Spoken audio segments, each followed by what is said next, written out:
Hello people, welcome back to my YouTube channel life of Shiva. మీరు నా videos first time చూసినట్టయితే don't forget to subscribe. అమ్మ వాళ్ళ ఇంట్లో ఇన్ని గుమ్మడికాయలు చూసాక యూట్యూబ్ అంతా సెర్చ్ చేసి గుమ్మడి వడియాలు సెలెక్ట్ చేసుకున్నాను. ఎందుకంటే గుమ్మడికాయ హెల్త్కి చాలా మంచిదని చెప్పేసి. సో అమ్మ కూడా చేద్దామనింది. నేనైతే ఫస్ట్ టైం చేస్తున్నాను. ప్రాసెస్ ఎలా ఉంటుందో మీకు కూడా చూపిస్తాను. ఇక్కడ ఒక పీస్ టేస్ట్ చేస్తున్నాను అనమాట, ఎలా ఉంటుంది అని చెప్పేసి. చాలా చప్పగా ఉంది, అసలు టేస్టే లేదు. ఫస్ట్ అయితే గుమ్మడికాయని నీట్గా క్లీన్ చేసుకోవాలి. తర్వాత ఇలా చిన్న చిన్న పీసెస్గా కట్ చేసుకొని ఇందులో కొద్దిగా కల్లుప్పు అండ్ పసుపు వేసుకోవాలి. ఆ తర్వాత ఇలా మంచిగా మిక్స్ చేసి కొంచెం సేపు పక్కన ఉంచాలి. ఇలా పెట్టడం వల్ల వాటర్ అంతా వచ్చేస్తుందంట. నేను కూడా యూట్యూబ్లో చూసే చేస్తున్నాను process. Finally taste hit of అట్ట మీకు డెఫినెట్గా చూపిస్తాను. సో ఇప్పుడు ఒక క్లాత్ తీసుకొని అందులోకి ఈ ముక్కలన్నిటిని ట్రాన్స్ఫర్ చేసుకోవాలి. క్లాత్ని గట్టిగా ఫోల్డ్ చేసుకొని వాటర్ అంతా పిండేయాలి. నేను అమ్మ గట్టిగా పట్టుకొని ఇందులో ఉన్న వాటర్ అన్ని పిండేసామన్నమాట. చూసారు కదా, చాలా వాటర్ వచ్చాయి. మేము ఇంత కష్టపడుతుంటే తేజాంష్ మాత్రం ఆడుకుంటున్నాడు వెనక. చూడండి మీరు, వాడు ఒక్కడే ఆడుకుంటున్నాడని చెప్పి వాళ్ళ తాతయ్య కూడా యాడ్ అయ్యాడనమాట వాడిని నవ్వించడానికి. నెక్స్ట్ అయితే ఒక పెద్ద బండ తీసుకున్నాం. అంటే ఇలా గట్టిగా ఉండే బండ పెడితే దానివల్ల అందులో ఉన్న వాటర్ అన్నీ మార్నింగ్కి వచ్చేస్తాయంట.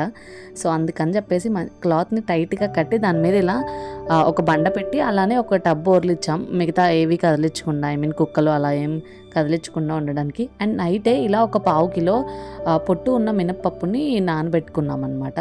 నెక్స్ట్ డే మార్నింగ్ తీసి చూస్తే ఇలా ఉన్నాయన్నాయి పీసెస్ అన్నీ. సో ఇప్పుడు అల్లము, పచ్చిమిరపకాయలు, ఉప్పు వేసుకొని మిక్సీ పట్టుకున్న మిక్చర్ యాడ్ చేసాం. అలానే జీలకర్ర కొద్దిగా యాడ్ చేసాం. అండ్ టేస్ట్ బట్టి మళ్ళీ ఇంకొద్దిగా ఉప్పు యాడ్ చేసుకొని పీసెస్ అన్నీ ఇలా మిక్స్ చేసుకుంటున్నాం అనమాట. మనం నైట్ నానబెట్టుకున్న మినపప్పుని నీట్గా క్లీన్ చేసుకొని పొట్టంతా పోయేదాకా ఆ తర్వాత ఇలా మంచిగా మిక్సీ పట్టుకున్నాం.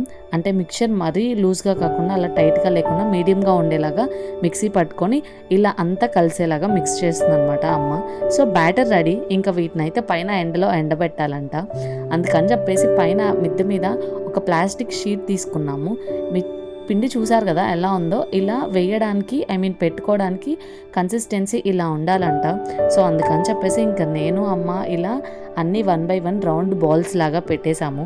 వీటిని మినిమం 3 to 4 days ఎండబెట్టాము. ఆ తర్వాత మాకు ఇలా వచ్చాయి. సో వెంటనే నేనైతే ఇలా ఎండిన వెంటనే ఆతృతగా ఫస్ట్ టేస్ట్ ఎలా ఉంటుందో చూద్దామని చెప్పేసి ఆయిల్ పెట్టేసి హీట్ చేశాను. ఫస్ట్ హీట్ చేసినవి నాకు తెలియక మాడిపోయాయి అనమాట. బికాజ్ వెంటనే తీయాలని తెలియక ఎక్కువసేపు ఉంచాను. అండ్ నెక్స్ట్ మళ్ళీ ట్రై చేశాను అనమాట. ఈసారి మాత్రం రెడ్డిష్గా ఉండగానే తీసేశాను. లిటరల్లీ 2 times టేస్ట్ చేశాను. 2 times నాకు టేస్ట్ అస్సలు నచ్చలేదు. మీలో ఎంతమంది గుమ్మడి వడియాలు ఇంతకుముందు ట్రై చేశారో చెప్పండి. అండ్ ఒకవేళ నేను ప్రాసెస్ కానీ రాంగ్ చేస్తుంటే డెఫినెట్గా కమెంట్ చేయండి మీరు ఎలా చేశారో. నాకైతే టేస్ట్ అస్సలు నచ్చలేదు. అండ్ ఎస్, ఫైనల్లీ మా కష్టం అంతా వృధా అనమాట. అంతే ఈ వీడియో. Bye bye. Thanks for watching. Do subscribe.